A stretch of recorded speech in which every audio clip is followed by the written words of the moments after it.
All right, so we got a project going on here that we have a window well that requires some concrete sealing because the water has leaked into the section there. And I'll show you here in a second. So what you're seeing here is a window to a bedroom and a basement. So as you can tell, we're still starting some work on the bottom sections here. Closet's not finished. Main room right there, and of course stairs. And what we got going on, more specifically, is in this window well, we have a crack that's running its way down this section there. There's a bigger significant crack on this side, and even some leakers potentially over here in the foundation itself. So the key here is to make sure that the water doesn't get in the cracks that we're showing here.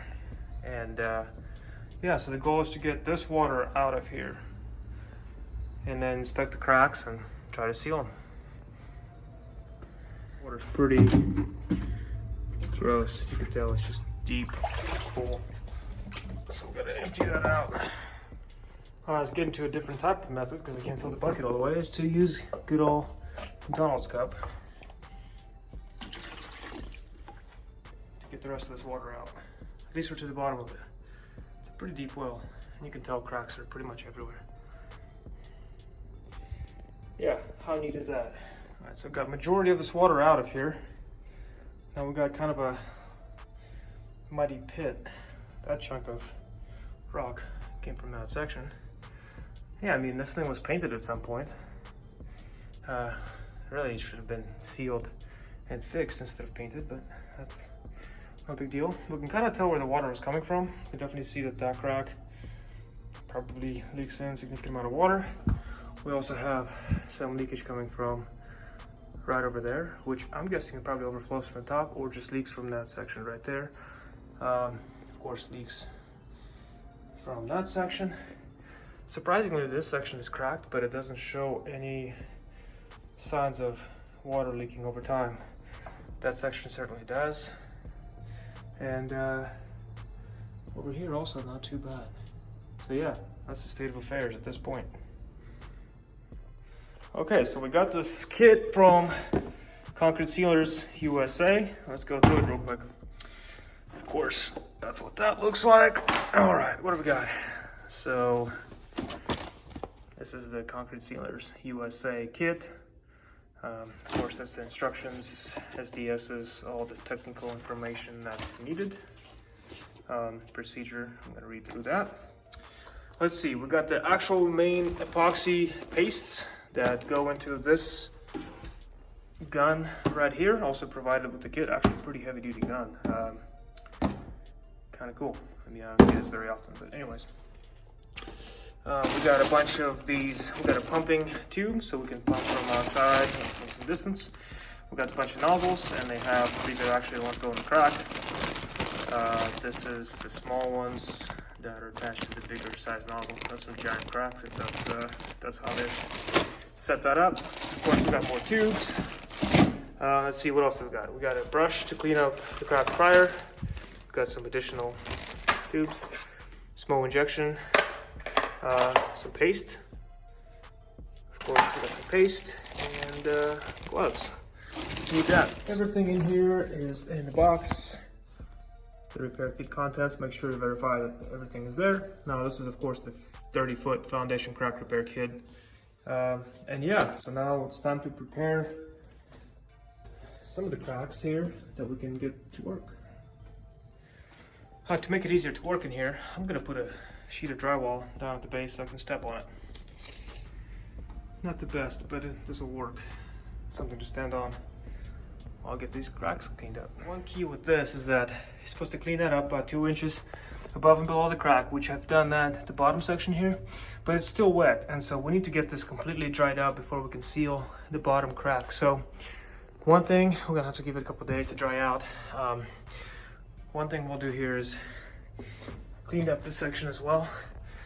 This on the south side, this section right there.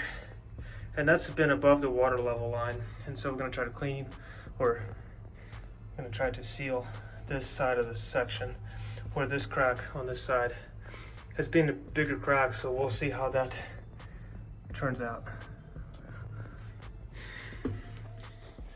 All right, so I cut up a small section of drywall, and we'll use this section here to mix our step one, which is technically once surface port placement. I'm gonna go ahead and prepare concrete sealer surface seal and port adhesive itself. All right, so we got epoxy paste sealer coming out, and then we'll basically place the end of this into each section that's mixed, and then place it in the crack. All right, so what we're seeing here is mixing up the epoxies, so it's black and white, and now it's becoming basically this gray color. So we've got this end with the cap. Take the cap off, and I'm going to apply epoxy to the back end of this and then place it on top. 2 nozzles there so far, and we're going to keep going up the crack, and then we'll seal everything else in between at the next step. So there you go. All right, here's the update. This crack here, I probably put a bit more than we need to, but first try, we'll make sure to get those sealed properly. We have crack every about 6 to 8 inches, and then we're going up the side here, up to the top. Got these corner ones placed as well, and now we're just going to seal around them to make sure they're adhered and stuck in the wall. So next step. All right, so update number 1 on the actual crack cover here. We got the sealer coming over the top. First 3 or 4 nozzles here covered, so once we get all the way across the top here, we'll be able to pump it a couple hours later once it adheres and seals and solidifies a bit. But yeah, we just gotta keep going. Okay, quick update. I have sealed this crack here. Right, that's not sealed. At least put the first layer of epoxy on the outside, so now we can pump those holes once it dries up. I still gotta do this crack here and this crack here. Now, that section of course is still wet, so I'm gonna let it dry out before we start doing that section. Then we'll clean it up, and then also there's a crack, so I don't think there's actually a crack here. I think there maybe should be an overflowing, but there's probably a crack right there we need to seal, and right there. So we'll let that dry up a bit before we do that. But then this crack here looks to be pretty dry, already prepared, good to go. Put the nozzles in the cracks themselves. A few things to point out here when attaching the pump nozzles. I want to make sure that the hole is actually still open inside, because it's easy enough just to kind of put the epoxy over the top, but really want to make sure that the hole in the back, when the epoxy is applied, example here, it just goes around, so make sure you still have entry going in when we decide to actually pump it with the resin after this, or foam resin system. Another thing that happens over time is I noticed that as you start mixing more and more of the epoxy, step 1 epoxy, if you will, it starts to build up and actually solidify at the bottom, so I have to actually scrape all that old material off, so I have another good working conditions here. So I'm gonna mix new set here and seal the crack, or at least just cover on top so we have the adhesion.